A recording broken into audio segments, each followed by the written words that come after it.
All right, so outline for this here, guys. Okay, so in this activity, you're going to be completely designing a lab experiment to study the effect of any factor, variable of your choice on the growth of a plant. Okay, now, things we need to think about here. This needs to be something that you could effectively design an experiment to test. It doesn't have to be one that you would actually be able to carry out.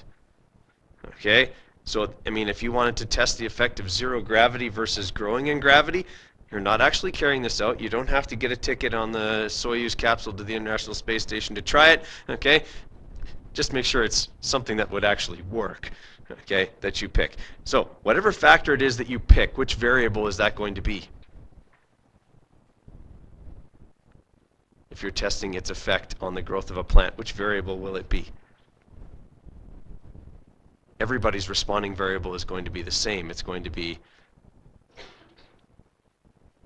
the growth of the plant. Okay, if we're testing the effect of something on the growth of a plant, everybody's responding variable is going to be something about the growth of the plant. You may be actually looking for something specific in the growth of the plant, okay, but in general, that's what you're going to be looking for. Whatever factor you choose is going to be the manipulated variable. Now, controlled variables are probably the most important part of this experiment, all right, that you're designing. That is, what kind of things do you need to make sure are absolutely the same for every plant you test, okay, that could affect the growth of a plant. All right, so anything other than what you're testing has to be controlled. All right, so if, for example, I was testing the effect of different liquids, okay, on the growth of a plant, all right, I have one manipulated variable, the liquids I'm giving the plants. Okay, let's say one plant I give water, one plant I give vinegar, one plant I give Gatorade, one plant I give oven cleaner. I don't know. Okay, obviously one of those is going to die. Maybe three of them are going to die. I don't know. Okay, so I'm doing this now. What kind of things should I keep the same in that experiment? Well, I should probably make sure anything else that could affect those plants is kept the same. Those are the things you guys need to think about when you're designing this experiment. What other things could affect the growth of a plant, and how do I keep them the same? You should specify in the procedure how you're going to do that. Okay, so for me, one of the control variables, I'm giving it away here, would be the amount of light that they got. Okay, I know light affects the plants, I know it affects their growth, so they better all get the same amount. I can decide what that is. I can make it 12 hours, 8 hours, 6 hours, doesn't matter as long as it's the same for all of them. Then I take it out as a factor that could have screwed up my experiment. Everybody follow? Okay, so everything else that could affect the growth of a plant has to be controlled. Everybody's clear on that one? That's going to be in your procedure. In your procedure, you outline how you're going to control that. Okay, you say, well, I'm putting them all in a greenhouse that's lit artificially and they all get 12 hours of sun or whatever. Okay, just make sure you mention in there how it is that you are going to do that. Okay, that goes for all of your controlled experiments. The other thing you're going to want to mention is what things are you going to measure about your plant? Are you going to count the number of leaves? Are you going to measure its height? Okay, are you going to take its mass every day? How is it that you're going to measure its growth? Okay, is another thing that you should mention in there so that someone who actually tries to perform your experiment knows what kind of observations they need to be making about the growth of your plant. All right, so those are all kinds of things to think about.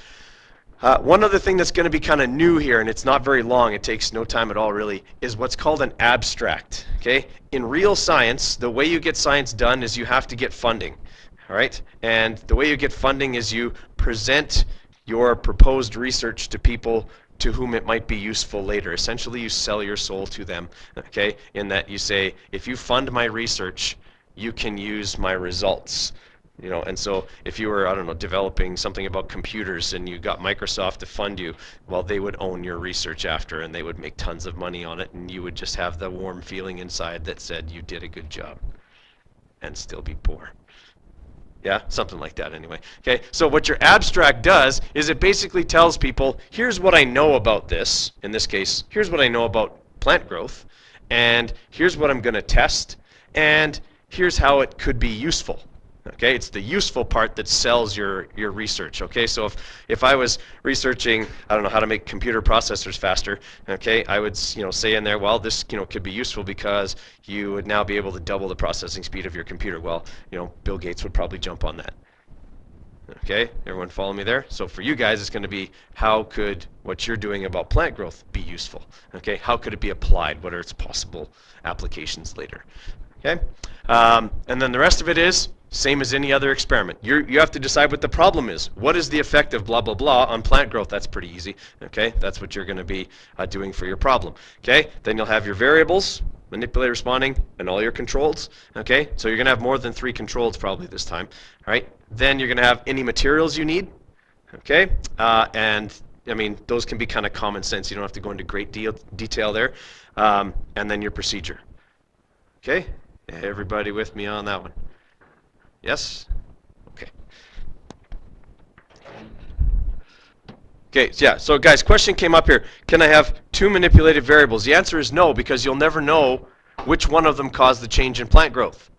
There'll be no way to isolate their effects except to have separate experiments for each. Okay, so no, you can only have 1 manipulated variable. But that doesn't mean you can't have more than 1 experimental group. Okay, like what I said with the liquids, okay, I could have said, you know, instead of different types of liquids, I could have said different types of liquids. No,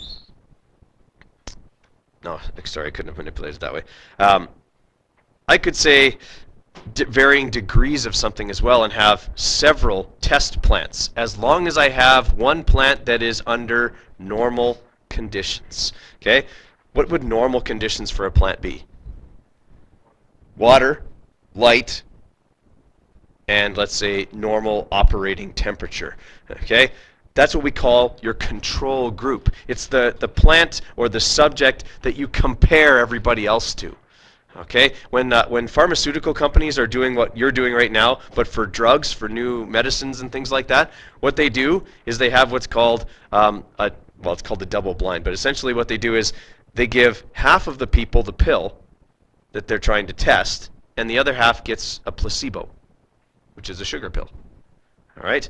Now, the people who are getting the sugar pill are their control group because they're not getting anything. If they get better on their own, okay, and the people who take the pill also get better, then the pill didn't work. Okay? They can tell that because the people who didn't get it also got better. All right? And that tells them that the control group worked just fine with no pill. Now, if everybody in the control group who gets the sugar pill stays sick, and everyone in the group that actually gets the medicine gets better, then the pill works. Now, within that group, they could have different dosages of that as well. Okay?